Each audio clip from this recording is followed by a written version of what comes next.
It's Adam here for PC Monitors, and today I'm going to be taking a look at the OSD on-screen display menu system of the Philips 276 E6 ADSS. The OSD is controlled by touch-sensitive buttons towards the right side of the bottom bezel. They face downwards and slightly diagonally towards the user, and they are very awkward to actually access because they're under this little lip here. And when you're sitting at the monitor in a normal seating position, you can't actually see the button labels. So for the purposes of this video, I'm actually going to tilt the monitor backwards. The first button there, if you press that on its own,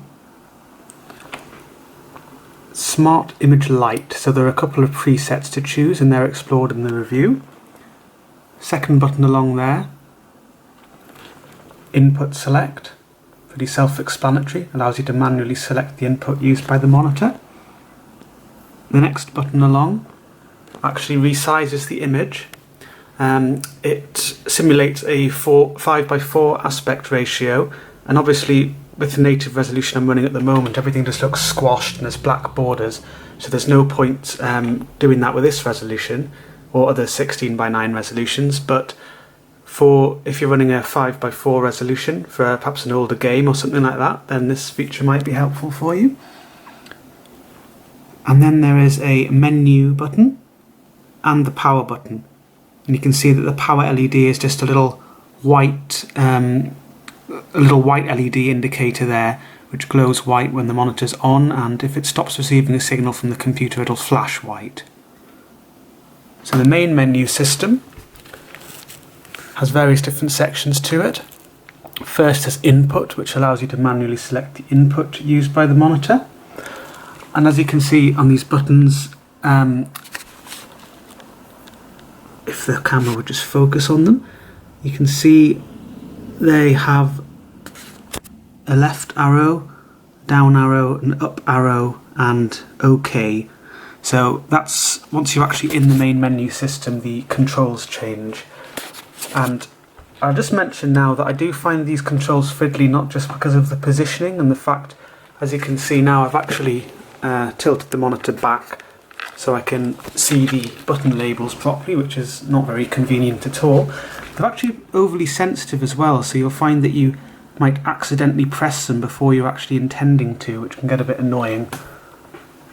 They're definitely not the most intuitive control system. Next there's Picture Menu, and that allows you to change the picture format, which was, I said 5:4 earlier, I meant to say 4:3, that's the other option. I haven't used this kind of aspect ratio for a long time, which is why it didn't sort of strike me that it was 4:3 rather than 5:4, so I'm sorry about that. So that's just another way of accessing that feature. Well, there's widescreen, which is the default. You can adjust the brightness and the contrast. There's a Smart Response feature, which, as noted in the review, I'd recommend leaving off. You can set to fast, faster or fastest as well. Smart Contrast, the dynamic contrast feature of the monitor, which is explored in the review. Gamma, so you can change to a variety of different gamma settings. Pixel orbiting, which I just leave on, and this shifts the pixels every now and then. It's not something you'll actually notice when you use the monitor, and it's very occasional, and it's just designed to reduce the chances of burn-in or image retention. And actually I'll show you, when you first turn the monitor on, displays the Philips logo and the blue screen, and then it gives you I must have disabled the notification. It used to give me a little notification saying that image retention is a possibility on the monitor, just like a little warning, but I haven't actually noticed any image retention on this monitor in the way I've been using it, and that includes input lag tests and various test patterns which do sometimes cause problems, so I haven't noticed anything myself.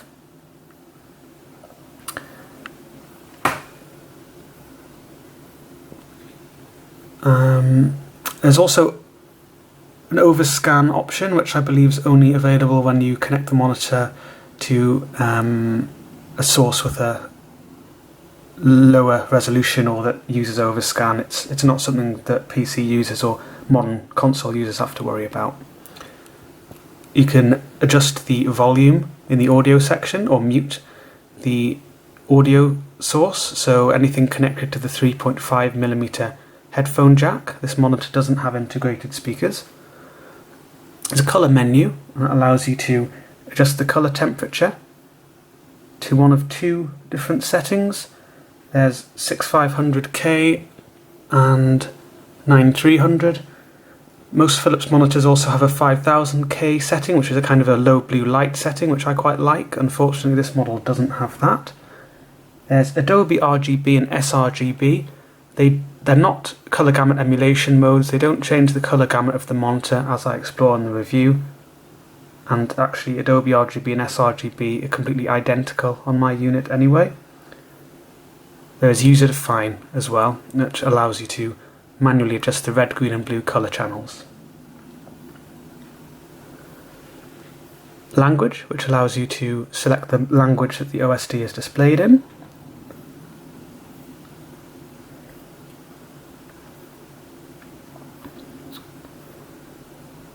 OSD settings allows you to change the horizontal and vertical position of the OSD on the screen, enable or disable a transparency effect, and change the level of that according to your preferences. I'm not going to be able to continue with that level because you're not going to be able to actually read the menu system, so I'll turn that off. You can change the OSD timeout period, which is how long after the last button press that the OSD will remain on the screen before disappearing. You can set that between 5 and 60 seconds. Various values there. And finally there is setup. That has various bits that are greyed out because they only apply to the VGA, the analog connection. It's all done automatically for digital connections. Resolution notification, which I've turned off. I'm not sure if turning that off also disables this little burn-in notice when you first turn the monitor on. I'm not sure about that. There's an option to reset everything to the factory defaults.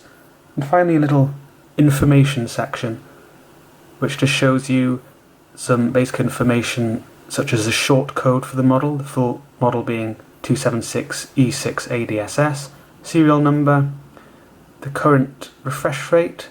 I've got mine running at 80 Hz, as you can see here. I explore that in the the overclocking section of the review, and it does actually say use 1920 by 1080 at 60 Hz for best result. That's just because that's the factory default, and I can't promise that all units will work at 80 Hz, but mine does, no issues there. So that was a little brief overview of the OSD on-screen display menu system of the Philips 276 E6 ADSS. Be sure to check out the full review on PCmonitors.info.